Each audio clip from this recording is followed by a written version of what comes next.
अस्सलाम वालेकुम जी। मैं हूं चौधरी नासिर अली। आप देख रहे हैं अपना घर यूट्यूब चैनल। आज हम डिस्कस करने वाले हैं आफ्ताब इकबाल साहब के बारे में।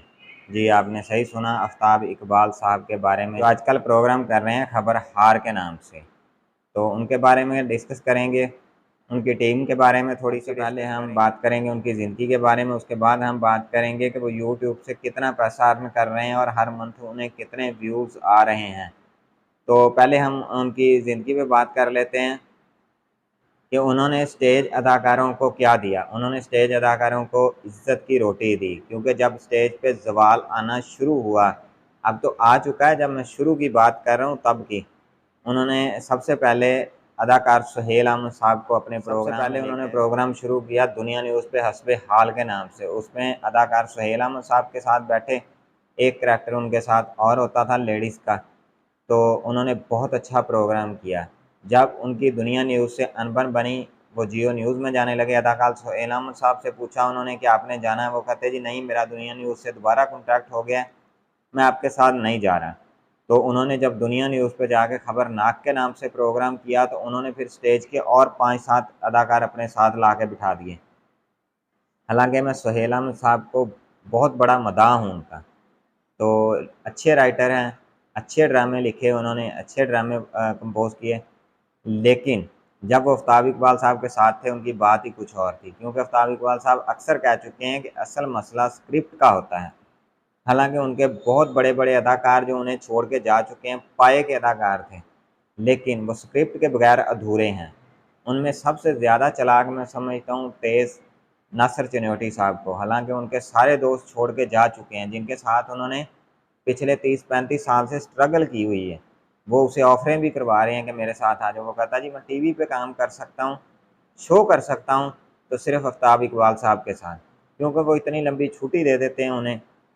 उसके अलावा उसे अच्छा स्क्रिप्ट दे देते हैं बोलने के लिए, ठहरने के लिए, अदाकारी करने के लिए। बहुत सारी बातें वो भी करते होंगे नासिर चन्योटी साहब, लेकिन ज़्यादा बातें उसमें आफ्ताब इकबाल साहब की होती हैं। इसी तरह उन्होंने सबसे ज़्यादा जो इज़्ज़त मेरे ख़्याल में दी, वो अमानुल्लाह साहब थे।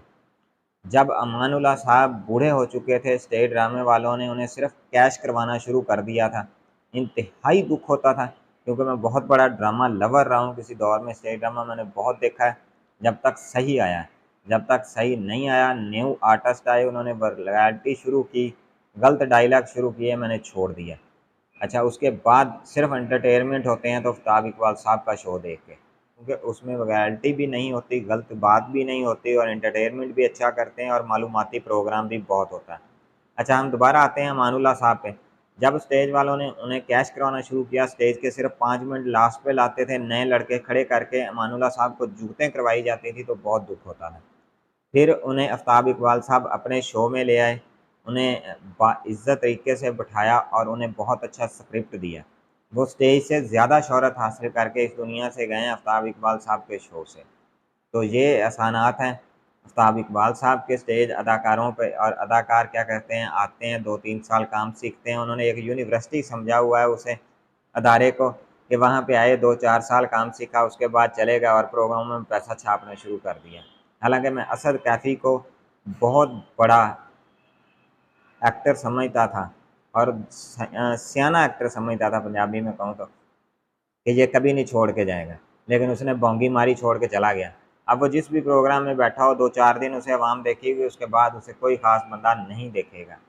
इसी तरह हुआ सलीम अलबेला, हनी अलबेला, आगा माजिद के साथ वो प्रोग्राम छोड़ के गए हैं, हालाँकि पाये के अदाकार हैं, लेकिन उन्हें देखने को दिल नहीं करता।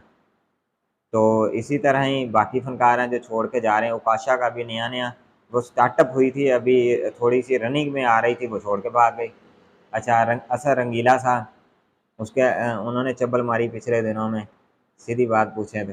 क्योंकि अब वो उन्हें दुनिया देखेगी नहीं। वो पैसा तो 1, 2, 3 माह, 4 माह ज़्यादा कमा लेंगे, उसके बाद जैसे ही उनके प्रोग्राम नहीं चलेंगे, चैनल वाले उन्हें कट करना शुरू कर देंगे कि भाई इतने पैसे हम नहीं दे सकते। जैसे मेरे ख़्याल में अब परेशान होंगे दूसरा आगा माजिद, सलीम अलबेला और बाकी अदाकार जो उनकी टीम बैठी हुई है वहाँ पे, क्योंकि उन पे ख़ास व्यूज़ नहीं होते। मैंने बहुत दफ़ा प्रोग्राम निकाल के देखा है। ये पिछले को 15 साल से अबव हो चुके हैं। रात 11 बजे वाली स्टार्ट आफ्ताब इकबाल साहब के नाम है, थी और इंशाल्लाह रहेगी। तो अब हम मज़ीद आपका वक्त ज़ाया नहीं करते, इस पे इंशाल्लाह एक मज़ीद डिस्कस लंबी करेंगे। उस्ताद इकबाल साहब को इतनी बातें कैसे याद रह जाती हैं, वो कैसे याद रख लेते हैं। उनका इतना लंबा जो ज़िंदगी गुज़री है, तो वो उसी की निस्बत से, तो इस पे हम डिटेली एक और वीडियो बनाएँगे अगर आप चाहेंगे तो। फ़िलहाल हम चलते हैं स्क्रीन की तरफ, जाके दिखाते हैं कि उनके यूट्यूब पे व्यूज़ कितने हैं और वो कितना अर्न कर रहे हैं। तो चलते हैं स्क्रीन पे। जी दोस्तों, तो हम पहुंच चुके हैं मोबाइल की स्क्रीन पे। आपने सबसे पहले इधर आफ्ताब इकबाल साहब, उनके चैनल का नाम भी यही है, आपने ये सर्च कर लेना है। ये जैसे ही हम सर्च करेंगे तो उनका चैनल ओपन हो जाएगा। वरना काफ़ी दफ़ा यहाँ काफ़ी सारे चैनल ओपन हो जाते हैं, जो तस्वीर वगैरह और जो नेम वगैरह होगा आप वो चैनल खोल लेंगे। जी, तो ये चैनल उन्हीं का ही है। 1766 इस पे वीडियो अपलोड है। 1.48 मिलियन सब्सक्राइबर हैं। व्यूज़ की बात करें तो आप गिनती कर लें। उसके बाद हम नीचे आते हैं तो ये उनकी इनकम वगैरह शो हो रही है। पहले हम सबसे चलते हैं कि उन्हें सब्सक्राइबर वगैरह कितने आ रहे हैं रूटीन में। तो ये 10 के थे 9 तारीख 10 तारीख 9वां महीना, सॉरी। तो उसके बाद उन्हें सब्सक्राइबर डेली थोड़े बहुत आ रहे हैं, 1000-1500। ज़्यादा सब्सक्राइबर उन्हें नहीं आ रहे। इमरान रियाज खान साहब की तो इनकम माशाल्लाह बहुत अच्छी है। इनकी उनसे काफ़ी डाउन है, क्योंकि इनके व्यूज़ उनकी निस्बत बहुत कम है। वैसे इनके व्यूज़ बहुत अच्छे होते हैं। अगर हम डेली की बात करें तो ये 1.7 के, यानी कि $1700 से लेकर सॉरी $107 से लेकर $1700 तक अर्न करते हैं। अगर हम वीकली पे आएँ तो ये $750 से लेकर $12,000 तक अर्न करते हैं। अगर हम 30 डेज तक आएँ तो फिर $3200 से लेकर 51.5, यानी कि $51,500 तक अर्न करते हैं। तो ये इनकी अर्निंग है। डेली बेसिस पे भी आपने चेक कर लिए सारी वीडियो मिला के। आखिरी वीडियो की बात करें तो $71 से लेके $1100 तक इन्होंने आखिरी वीडियो पे भी अर्न किए हैं। तो ये हो गई इनकी अर्निंग। हम लास्ट मंथ देख लेते हैं, नीचे भी देख लिया था, हम यहाँ भी देख लेते हैं।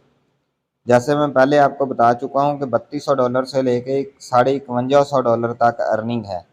जो हमारे यूट्यूबरों कज़नों वगैरह की या दोस्तों वगैरह की अर्निंग आ रही है, उसके हिसाब से बताऊं तो ये इसके दरमियान में पेमेंट रह जाती है। यानी कि 3200 से लेके अगर आप 52,000 लगाएं तो उनकी 26,000 तकरीबन डॉलर वो अर्न करते हैं। $26,000 तकरीबन वो मस्ट अर्न करते हैं। अब हम चलते हैं कि 26,000 पाकिस्तान में बनते कितने हैं। आज का रेट $240 फी डॉलर है, ये टुडे रेट है। अब ये $1 की कीमत 240 है। हम यहाँ पे देख लेते हैं कि $26,000, ये $26,000 हो गए। अब अगर इन पैसों में देखें तो 62,39,896 रुपये वो हर मंथ यूट्यूब से अर्न करते हैं। यूट्यूब से वो इतनी अर्निंग कर लेते हैं। इसके अलावा फेसबुक पेज पे से भी वो करते हैं। तो इसके अलावा वो आजकल चैनल पे प्रोग्राम दे रहे हैं समा न्यूज़ पे, वहाँ से भी वो अर्निंग करते हैं। ये मैं सिर्फ आपको उनके यूट्यूब चैनल की अर्निंग बता रहा हूँ, मुकम्मल अर्निंग नहीं बता रहा है। मुकम्मल तो इससे माशाल्लाह बहुत ज़्यादा अर्निंग कर रहे होंगे, क्योंकि जितने जितने बड़े उनके पास अदाकार हैं तो 10-10, 12-12 लाख रुपया तो उन्हें मंथली दे देते हैं। छोटे फनकारों को कम देते हैं, बड़ों को तकरीबन इतने इतने मंथली वो देते हैं। जी, तो उम्मीद करता हूँ आपको समझ आ गई होगी कि वो मंथली कितने पैसे अर्न कर रहे हैं। और मेरी जो पहले की डिटेल थी, मेरी ज़ाती राय थी, वो भी उम्मीद करता हूँ आपको पसंद आई होगी, क्योंकि उन्होंने स्टेज अदाकारों को एक दफ़ा फिर नया रिज़्क रोटी उनके वसीले से शुरू हुआ। फिर बहुत सारे प्रोग्राम शुरू हुए। अब तकरीबन स्टेज के सारे अदाकार आ चुके हैं, क्योंकि वो एक अच्छे जुआरी हैं। अब रिसेंटली जो 3 अदाकार छोड़ के गए हैं, उनके मुतबादल उन्होंने गोशी 2 को ले आए, 1-2 लड़कियां ले आए हैं, 1-2 और फ़नकार आए हैं। तो वो बहुत अच्छा उन्होंने प्रोग्राम की रेटिंग कभी भी ज़िंदगी में कम नहीं होने दी।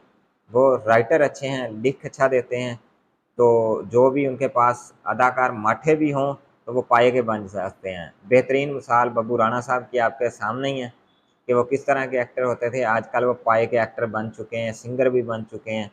तो मेरा उनको मशवरा है कि वो उस्ताद इकबाल साहब को कभी ना छोड़ के जाएँ। वो छोड़ के जाएँगे भी नहीं, उम्मीद तो बहुत है, लेकिन मेरा ज़ाती मशवरा है उन्हें कि वो कभी ज़िंदगी में छोड़ के ना जाएँ। क्योंकि पैसे इससे ज़्यादा उन्हें ऑफ़र हो रहे हैं, क्योंकि वो अब एक पाये के अदाकार हैं। तो उम्मीद है वो नहीं छोड़ के जाएँगे। तो मेरी वीडियो पसंद आई हो तो वीडियो को लाइक करें, दोस्तों के साथ शेयर करें, चैनल को सब्सक्राइब करें, साथ बेल आइकन ज़रूर दबाइएगा ताकि हमारी हर आने वाली वीडियो आपको टाइम पर मिलती रहे। मुझे दें नेक्स्ट वीडियो तक इजाज़त, दुआओं में याद रखिएगा। अल्लाह हाफ़िज़।